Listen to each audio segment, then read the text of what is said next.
Donc on va commencer par la pâte à choux. D'abord la pâte à choux, effectivement. Alors la pâte à choux. Donc il nous faut des œufs, Oui. de la farine, du lait et du beurre.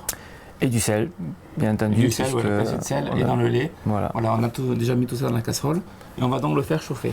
Voilà. Donc on va faire bouillir le lait. Alors il y a de l'eau aussi, il y a du sel, du beurre, comme on l'a dit. On va le faire bouillir ensemble. C'est très important que tous les ingrédients chauffent ensemble et bouent en même temps. Il ne faut pas faire bouillir l'eau ou le lait sans que le beurre soit fondu, de manière à ne pas évaporer le liquide avant même que tous les ingrédients soient à la bonne température. Généralement, la pâte à choux, c'est de l'eau, et là, tu as mis moitié eau, moitié lait. Oui, alors en fait, pourquoi? Pour amener des protéines supplémentaires, pour avoir une pâte à choux beaucoup plus, on va dire, gourmande, beaucoup plus fondante. D'accord. Voilà. Très bien. Ensuite, on a ici la farine que l'on va tamiser. Voilà. Et les œufs, ce sont des œufs entiers qu'on a battus. Alors, les œufs entiers et mixés. Très important de toujours mixer les œufs. Pourquoi? Parce que dans les œufs, on a le germe et une partie blanche qu'on appelle le chalase, en fait. Et si on ne veut pas retrouver cette partie dans notre pâte à choux, il est très important de la mixer pour qu'elle soit bien désintégrée et que ça ne fasse pas de grains à l'intérieur de la pâte à choux. D'accord. Voilà. Alors la farine, elle, c'est une farine, on va dire, de type 55, farine faible, pas la peine d'aller chercher des farines trop, on va dire, riches en gluten, comme les farines de force type 45, qui pourraient corser la pâte à choux et la retenir au moment du développement au four. D'accord. C'est une question qui revient souvent, ça. Quel type de farine utiliser? Oui, Donc ici 55, tu dis? tout à fait. Voilà, donc là ça chauffe. La farine sera prête. Oui. La pâte à choux, c'est quoi? Alors finalement, c'est au départ faire bouillir un liquide, incorporer de la farine, évaporer un maximum de liquide pour pouvoir en remettre de par l'œuf et essayer d'avoir une consistance de pâte assez souple, pas trop dure, mais pas trop liquide non plus. Voilà, donc c'est toujours un petit peu technique la pâte à choux, c'est toujours un domaine qu'on appréhende, mais si on réalise les étapes telles que l'on va les faire aujourd'hui, il n'y aura pas de problème pour On a avoir toujours la une crainte police de beau chou. ne pas voir le chou pousser lors de la cuisson. Exactement, C'est ça. tout à fait ça. Mais la plus grosse crainte souvent c'est de le voir retomber. Ça c'est parce qu'il n'est pas assez cuit. Oui, ou alors quand on a ouvert généralement la porte du voilà, four, oui. voilà. Donc là je verse le liquide, tu vas remuer. Alors vous avez remarqué que je ne verse pas le liquide dans la casserole, je verse le liquide dans le saladier. Pourquoi? Quand je verse la farine dans la casserole est chaude et je cuis en fait le gluten et j'obtiens des petits grains qui ne partiront plus. Là, en faisant l'inverse, je ne vais pas cuire le gluten et ça va me permettre de mélanger correctement ma farine et mon liquide sans que je sois préoccupé par la chaleur de ma casserole. Voilà. Alors pourquoi tamiser la farine là aussi? C'est important parce que si on ne tamise pas la farine, on va avoir des grumeaux. Et ces grumeaux-là, encore une fois de plus, on va les retrouver jusqu'à la fin de notre réalisation de pâte. Ils ne partiront plus. D'accord. Voilà, donc là on remet le tout dans la casserole et on va faire ce qu'on appelle dessécher, c'est-à-dire évaporer une partie du liquide contenu dans cette pâte.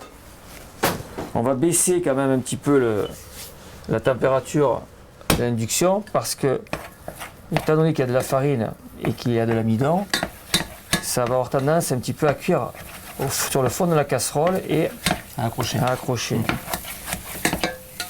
Donc cette phase-là, elle est importante parce que si on n'évapore pas assez, on ne pourra pas rentrer la totalité du liquide. Et donc si on a trop d'eau et qu'on n'a pas assez d'œuf, on aura une pâte à choux qui ne développera pas correctement. Voilà. De temps en temps, je sors du feu pour bien évaporer. Donc comment vois-tu si la pâte est assez desséchée? Alors déjà, elle doit faire une boule régulière et elle ne doit plus trop coller à la spatule comme on voit ici encore. D'accord. Voilà.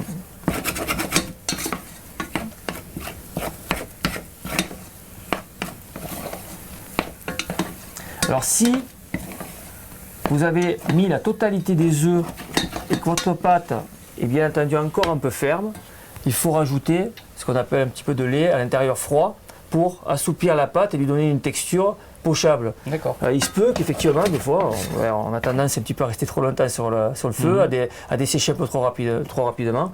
Et là, pour le coup, il faut rajouter du liquide. Donc toi tu dis de rajouter du lait. Du lait. Parce qu'on aurait tendance à rajouter un œuf, éventuellement. Voilà, mais si on rajoute un œuf, encore une fois de plus, on va mettre encore, du blanc d'œuf. Le blanc d'œuf est un liant, on va épaissir, mais on ne va pas détendre. D'accord. Okay. C'est bon à savoir. Hein. Voilà. Même moi, j'en apprends tous les jours. Hein. Voilà, donc là, on va reprendre notre saladier. Donc on voit que la pâte, c'est une boule, d'accord, comme ceci. Voilà. Et là, je vais pouvoir la mettre maintenant dans le saladier et rajouter les œufs petit à petit. Bon, généralement, on parle d'un nombre d'œufs. Là, on a mélangé les œufs au préalable, donc on va les rajouter progressivement pour simuler la rajout des œufs un par un. Alors généralement, la pâte à choux, c'est un petit peu comme souvent dans la pâtisserie, c'est toujours un quart, un quart, un quart. Là, on a 250 grammes de liquide. On a ensuite 250 grammes d'œufs. Et par contre, on a la farine plus le beurre qui, eux, font aussi 250 grammes. D'accord. Donc quand on regarde, c'est un tiers, un tiers, un tiers. D'accord. Voilà. De toute façon, ne vous inquiétez pas, vous aurez le grammage précis sur la recette. Voilà, mais je vais te laisser mélanger pendant que je verse les œufs. Voilà, donc on verse en petites parties.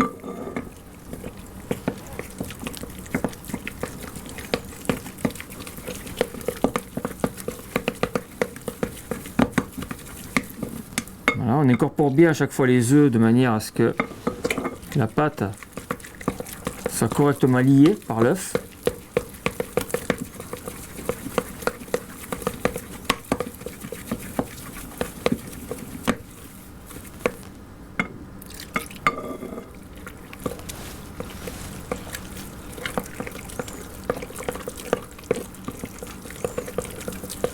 On dit que la pâte à choux, la texture d'une bonne pâte à choux, c'est une pâte à choux qui fait le ruban. Voilà. Ou le bec d'oiseau. Ou le bec d'oiseau, voilà. Donc là, on voit que la pâte est encore épaisse.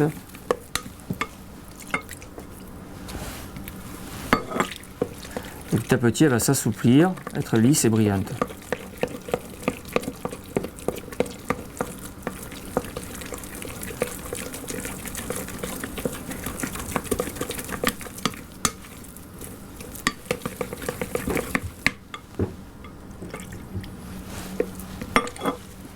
Surtout allez-y progressivement avec les œufs parce que si effectivement vous avez à un moment donné peut-être pas assez desséché, si vous mettez trop de liquide, on ne peut plus rattraper la pâte à choux, c'est terminé. Hein. Par contre l'inverse, si elle est trop dure, on peut en rajoutant du lait. C'est comme le sel. Hein. Voilà. Quand on en met trop dans les plats, c'est trop tard. Exactement.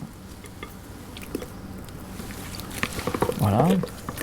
Et là ce mélange, on pourrait le faire également au batteur si on voulait. Mais l'avantage qu'il y a de le faire en batteur, c'est qu'on va pouvoir mélanger beaucoup plus énergiquement et donc avoir ce qu'on appelle une petite émulsion qui n'est pas négligeable dans pour ce genre de produit, que là on ne peut pas trop forcément avoir. Donc là on va rajouter un peu de lait. D'accord. Voilà. Donc tu estimes que elle est trop épaisse. Ouais, tu vois, pour moi elle est trop épaisse, elle se déchire un petit peu lorsque je la prends comme ceci. Voilà. Donc tu rajoutes du lait froid, tout simplement. Du lait froid.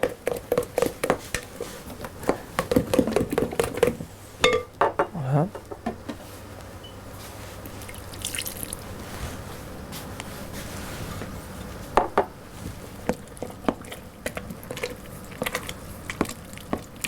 Si tu le fais au batteur, tu le fais avec quel outil? La feuille?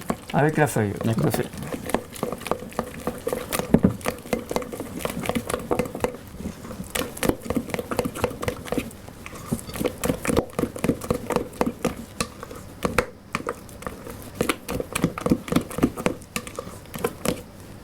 Voilà, je vais encore en rajouter un petit peu. Alors c'est souvent le risque que l'on peut avoir quand on dessèche des petites quantités comme ça, c'est qu'on a une évaporation assez importante dès le départ.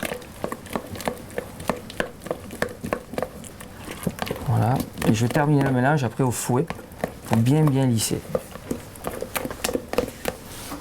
Merci.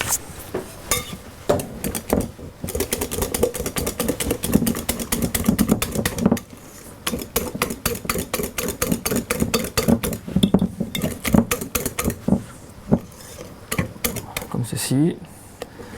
Je vais rajouter encore un petit peu de lait. Pour moi, elle est encore trop épaisse. D'accord, donc c'est vraiment au feeling, hein. Il faut vraiment... Ah oui, là c'est vraiment la texture là.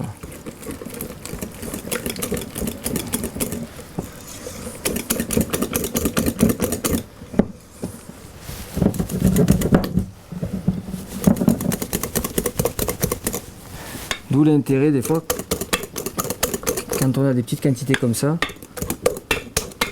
de le faire vraiment dans un grand saladier comme on le fait ici, parce que ça permet de vraiment bien mélanger. Voilà. Ok, donc là, en fait, on a une pâte à choux lisse, brillante, et qui va pouvoir se pocher facilement. Mais vous avez vu quand même qu'il a fallu rajouter un petit peu de lait pour pouvoir, voilà, avoir cette texture. Bien sûr.